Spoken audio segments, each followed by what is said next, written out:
The most dangerous thing you can do to a system designed to exploit you is become boring. Not defeated, not broken, not checked out. Boring. And I don't mean boring as in lifeless. I mean boring as in ungovernable, unpredictable by their metrics, invisible to their algorithms, useless to their extraction machines. They cannot sell to someone who doesn't want. They cannot control someone who doesn't react. They cannot manipulate someone whose nervous system isn't perpetually on fire. This is what Thoreau understood in 1845 when he walked into the woods near Walden Pond with an axe, some borrowed tools, and a plan that everyone around him called insane. They called it retreat. He called it war. And by the end of this, you'll understand the difference. Why the boring life isn't the consolation prize of the uninspired. It's the final boss move. But here's the part no one tells you. There's a mechanism, a specific psychological shift that makes this work. Without it, simplicity becomes deprivation, boredom becomes torture, withdrawal becomes weakness. With it, you become untouchable. We'll get there. But first, you need to see how deep the trap actually goes. Here's a question that should disturb you. Why are you tired? Not physically. We'll set that aside. Emotionally, psychologically, spiritually. If that word doesn't make you flinch, why do you wake up some mornings already drained? Why does the thought of another day sometimes feel like a weight instead of an opportunity? You've probably blamed yourself. Lack of discipline, poor sleep, not enough purpose. Maybe you Googled burnout symptoms and nodded along. But what if the exhaustion isn't a bug in your character? What if it's the product? The economic model of the 21st century doesn't run on your labor anymore. Not primarily. It runs on your attention, your emotional bandwidth, your reactions, your engagement, every notification, every outrage cycle, every carefully engineered cliffhanger in a streaming series, every infinite scroll, every fear-based news headline. These aren't side effects of a connected world. They're features. You're not using these platforms. You're being metabolized by them. And here's what makes this particularly sinister.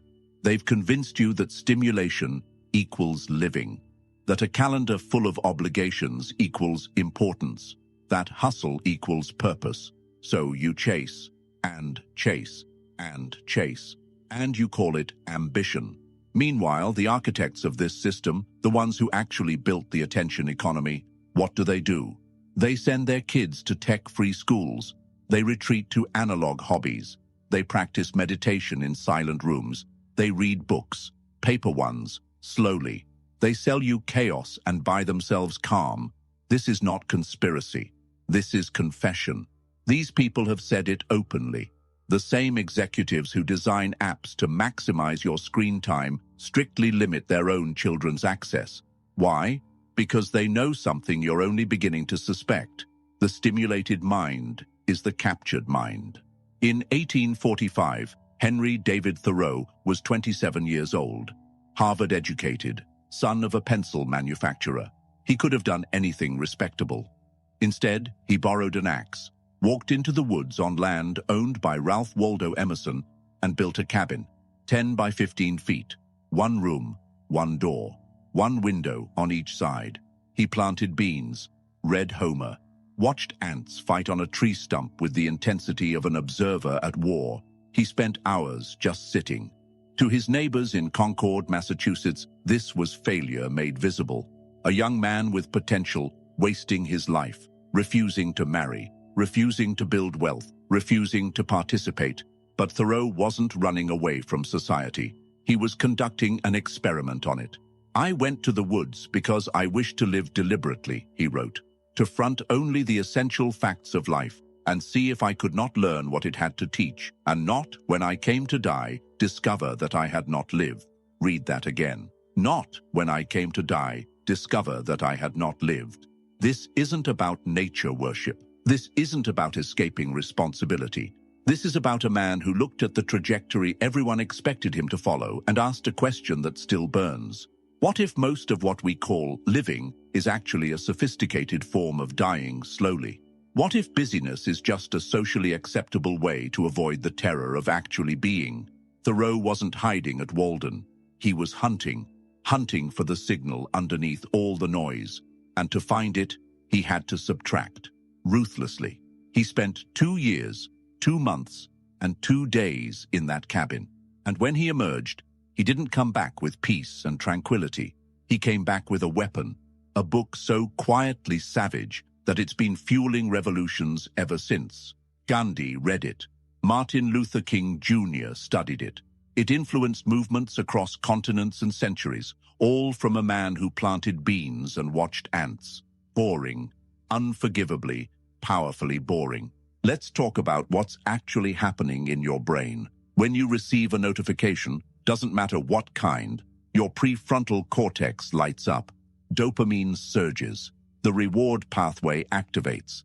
This is the same circuitry involved in gambling, in substance abuse, in any compulsive behavior. The engineers know this. They've testified about it. They've written books confessing it. But here's the twist no one discusses. It's not the pleasure that hooks you. It's the unpredictability. Slot machines don't addict people because they pay out. They addict people because sometimes they pay out. The intermittent reinforcement schedule is the most powerful behavioral conditioning tool known to psychology. Your phone is a slot machine you check 96 times a day, and every check, whether it delivers something or nothing, strengthens the loop. Now, apply this to your entire life. Social media, intermittent validation. News cycles, intermittent fear and relief. Relationships mediated through apps, intermittent connection. Work emails arriving at all hours, intermittent urgency. Your nervous system is being played like an instrument, and the song it's learning is dependency. When everything is exciting, nothing is. When everything is urgent, nothing actually matters. When you're always stimulated, you lose the capacity to generate your own motivation. You become a reactor, not an actor. And reactors are easy to predict, easy to manipulate, easy to harvest. Here's a historical parallel that might reshape how you see this. In ancient China, there was a philosopher named Lao Tzu, the founder of Taoism. He wrote a text called the Tao Te Ching, 81 short passages. You can read the whole thing in an hour. One passage describes the usefulness of a bowl. What makes a bowl useful? Lao Tzu asks. Not the clay, the emptiness inside, the hollow space. That's where the function lives. He applies this to rooms, to wheels, to life itself. Usefulness arises from what is not there. Thoreau understood this instinctively. His entire project was subtraction. Strip away everything inessential until only the essential remains. Then examine it. Then live from it. But here's what most people miss. This isn't minimalism as aesthetic preference. This isn't decluttering for Instagram. This isn't Marie Kondo asking if your socks spark joy. This is strategic emptiness. When your life is full of obligations, of stimulation, of noise, you have no capacity for what actually matters. You're so busy responding that you never initiate. So busy consuming that you never create. So busy performing productivity that you never actually produce anything that will outlast you. The full calendar is a trap. The busy schedule is a prison you build yourself. And the cruel joke is that society applauds you for it. She's so busy, she must be successful. He never stops working, he must be important. No, busy is often just a way to hide from the terrifying question, what would I do if I had nothing to react to? Most people don't know, and that not knowing frightens them so deeply that they'll fill every moment to avoid it. Thoreau sat with that question for 2 years. What he found there changed the world. Here's a concept you've never been taught. Boredom tolerance is a skill, and it might be the most important skill you can develop. In the 1970s, psychologist Walter Mischel conducted the famous marshmallow test. Children were given a choice, 1 marshmallow now or 2 if they waited 15 minutes. The kids who waited, who tolerated the discomfort of delay, went on to have better life outcomes across nearly every metric: academic success, physical health, relationship stability, financial security. For decades, this was interpreted as a study about self-control. But recent research suggests something deeper. The children who waited weren't just exercising willpower. They had developed strategies to reframe the boredom. They sang songs. They told themselves stories. They made the waiting itself interesting. They didn't just resist the marshmallow. They transformed their relationship to time. This is what Thoreau did at Walden. He didn't suffer through the monotony of rural isolation. He rebuilt his capacity to perceive. He retrained his attention until a single morning watching ice melt on the pond became more vivid, more meaningful than years of social busywork had ever been. To be awake is to be alive, he wrote. I have never yet met a man who was quite awake. That line is an indictment. He's not talking about sleep. He's talking about the chronic distraction that passes for consciousness in most people's lives. You think you're awake. You're just stimulated. These are not the same. I want you to think about your attention as a finite resource. Because it is. You wake up with a certain amount of cognitive capacity, a certain amount of emotional bandwidth, a certain number of quality decisions you can make before your judgment degrades. This is scientifically established. It's called decision fatigue, ego depletion. The tank is real and it empties. Now, here's the question. Who is spending your tank? When you check the news first thing in the morning, you're spending. When you engage with outrage on social media, you're spending. When you say yes to an obligation you don't actually want, you're spending. When you let someone else's emergency become your priority, you're spending. By noon, most people are bankrupt, running on fumes, making poor choices because the quality fuel is gone. And what do they have to show for it? Nothing they chose, nothing they built, nothing they will remember in a year. Just a series of reactions to other people's agendas. Thoreau's boring life was economically brilliant. He spent almost nothing. Not money, attention. He protected his cognitive resources like a miser protects gold. No social obligations, no news of distant wars, no fashion trends, no gossip, no manufactured urgencies, just the essential facts of life, stacked, examined, understood, and from that protected wealth, he produced work that still pays dividends nearly 2 centuries later. Here's what the system cannot tolerate. Someone who doesn't want more. Think about it. The entire machinery of modern capitalism depends on manufactured dissatisfaction. You must feel that what you have is not enough, that who you are is not enough, that where you are is not enough. Otherwise, why would you buy? Why would you scroll? Why would you chase? Contentment is an act of sabotage, not passive contentment, not giving up contentment, strategic contentment. The kind where you look at the frantic masses sprinting toward mirages and you simply don't. You plant your beans. You read your books. You think your thoughts. And the system cannot touch you because you've exited the game they need you to play. This is what made Thoreau dangerous. Not his eloquence, not his education, his refusal. He refused to be impressed, refused to be hurried, refused to believe that his worth was determined by his productivity or his possessions. In Civil Disobedience, his other famous essay, he wrote, "The mass of men lead lives of quiet desperation."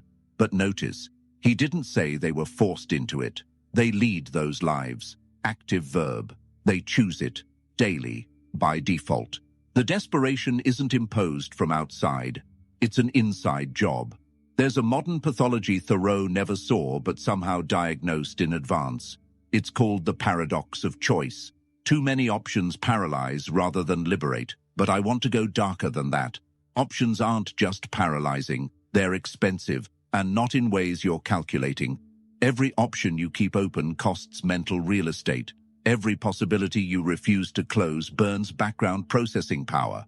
Every maybe later or I'll keep my options open is a tiny leak in your cognitive fuel tank. Rich people understand this instinctively. That's why many of them wear the same outfit every day. Eliminate the small decisions. Preserve the resources for the ones that matter. But they've only figured out half the equation. The truly wise, the Thoreaus of any age, go further. They don't just eliminate small decisions. They eliminate entire categories of life that don't serve their core purpose. At Walden, Thoreau didn't just simplify his wardrobe. He simplified his existence. He asked, What are the essential facts of life? And then he cut everything else. Not later, not gradually, immediately. One room, beans and rice, a few books, silence, depth. He didn't keep options open. He burned them deliberately, because he understood something our culture refuses to admit. Optionality is a form of cowardice dressed as wisdom. When you keep all doors open, you walk through none. You stand in the hallway forever, congratulating yourself on your flexibility while life happens in the rooms. Here's a story that reveals the depth of Thoreau's commitment. In 1846, 1 year into his Walden experiment, Thoreau was walking to town to pick up a repaired shoe.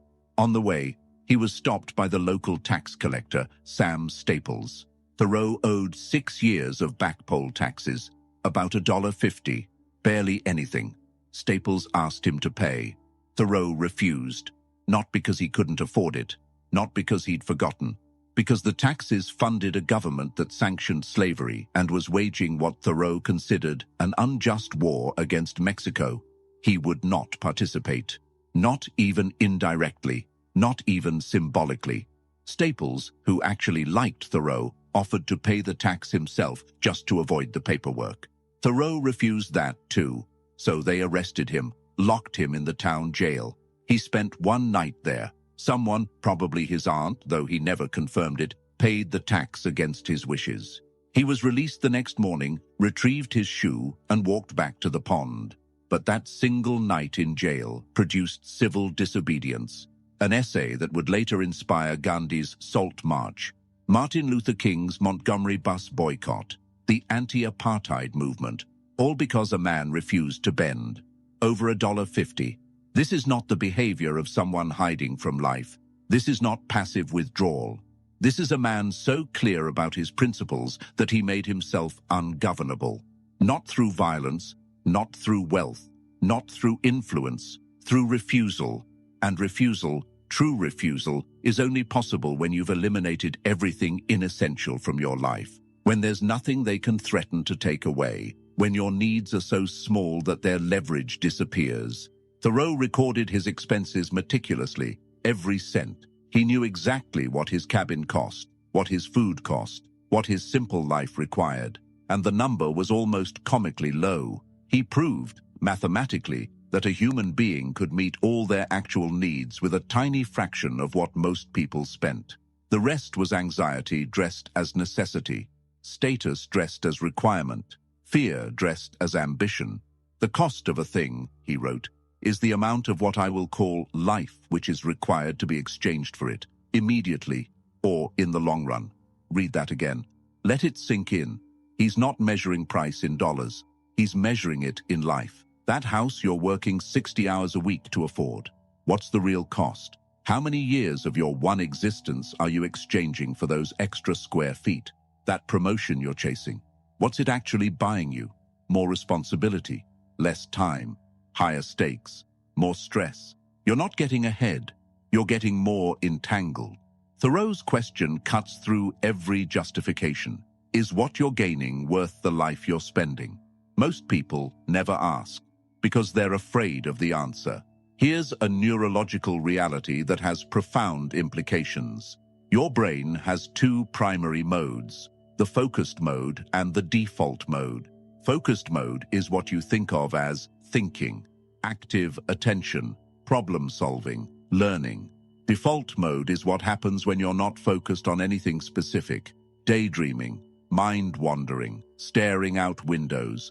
Modern productivity culture worships focused mode. Every minute must be optimized, every gap must be filled. Podcast in the car, audiobook on the walk, Twitter while waiting in line. But here's what the research shows. Your most creative insights come from default mode. When your mind wanders, your brain starts connecting disparate ideas, synthesizing, making leaps that focused attention cannot. Every major creative breakthrough in history was preceded by periods of apparent doing nothing. Newton under the apple tree, Archimedes in the bath, Darwin on long walks, Einstein on his bicycle.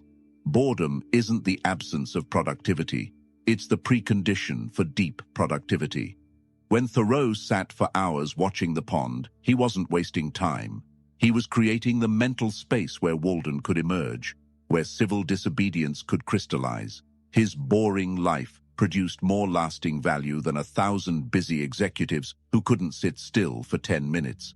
There's a psychological phenomenon called hedonic adaptation. Whatever level of stimulation you become accustomed to becomes your new baseline. The exciting becomes normal. The extraordinary becomes ordinary. This is why lottery winners return to their baseline happiness within a year. Why the new car thrill fades. Why the dream house becomes just a house. But here's the dark side no one discusses. The treadmill goes both ways. If you continuously escalate stimulation, more drama, more intensity, more excitement, you require more stimulation to feel anything at all. You're not becoming more alive. You're becoming more numb, raising the threshold until only extreme experiences register. This is why thrill seekers need bigger thrills. Why social media users need more outrageous content. Why people in chaos become addicted to chaos even when they say they want peace. They've conditioned themselves to require catastrophe to feel. Thoreau ran the experiment in reverse. By radically reducing stimulation, he lowered his hedonic baseline. He resensitized himself until a sunrise became miraculous, until the sound of ice cracking on the pond became symphonic, until ordinary existence became vivid. He didn't escape life. He intensified it by subtracting the noise. Here's what bothers me about how Thoreau is usually presented. They make him a nature poet, a gentle eccentric, a man who liked trees. They domesticate him, neuter him, turn him into a greeting card. But Thoreau was a radical, not in the political sense we use today, but in the original Latin sense, radix, root. He went to the root of things, and what he found there was uncomfortable. He found that most of what we call society is a conspiracy of distraction, that most of what we call success is a more sophisticated form of slavery, that most of what we call life is a rehearsal that never becomes a performance. If a man does not keep pace with his companions, he wrote, perhaps it is because he hears a different drummer. Let him step to the music which he hears, however measured or far away. This is not permission to be weird. This is a diagnosis. If you're out of step, maybe you're not broken. Maybe you're the only one hearing the actual music underneath the noise everyone else is marching to. So where does this leave you? I'm not going to insult you with a 3-step action plan. Thoreau's lesson can't be reduced to a bullet point list. But I will ask you to sit with a question. Actually sit with it, not for a moment, for days if necessary. What would remain if you subtracted everything from your life that was there out of habit, fear, or imitation? Not what you think should remain, not what would look good to others, not what your parents or culture or social circle expect. What would actually remain if you stripped away every single thing you do because you're supposed to? That core, whatever survives the subtraction, that's where your real life is hiding. Most people never find it, because the noise is too comfortable, the distraction too convenient, the busyness too praised. They die in the hallway, never having entered a room. Thoreau entered. For 2 years, 2 months, and 2 days, he lived in his chosen room. And what he found there is still sending ripples through time. There's a military concept called strategic retreat. It's when an army intentionally withdraws, not in defeat but in cunning. They pull back to stronger ground. They consolidate resources. They let the enemy overextend, exhaust themselves chasing phantoms. And then, from that protected position, they strike with concentrated force. Thoreau's boring life was a strategic retreat. He withdrew from the battlefield that society had chosen. He refused to fight on their terms, for their prizes, according to their rules. He consolidated, simplified, strengthened, and from that protected position, that cabin in the woods, he launched an assault on the entire machinery of unconscious living. We're still feeling the impact. A boring life isn't a failure of ambition. It's ambition refined to its purest form. Not ambition for more. Ambition for depth, for meaning, for a life that's actually yours. Here's the uncomfortable truth I've been circling. You already know this. Some part of you, the part that clicked on this video, that's still here after all these words, that part knows. You've felt the exhaustion of the treadmill, the emptiness of the full calendar, the strange hunger that can't be satisfied by anything the world keeps offering. That knowing is your compass. But knowing and doing are different countries, and most people live and die in the gap between them. Thoreau crossed. Not because he was special, not because he was braver or smarter or more enlightened. He crossed because he was honest enough to admit what he saw, and stubborn enough to act on it. The question is whether you will. The simple life isn't simple because it's easy. It's simple because you've cut away everything that doesn't matter until only what matters remains. That cutting takes courage, clarity, a willingness to be misunderstood, to be called boring by people running in circles, to be called a failure by people who've never asked what success actually means, to step to the music you hear, however faint, however far away, however much it terrifies you. If this shifted something in you, understand, this is only the surface.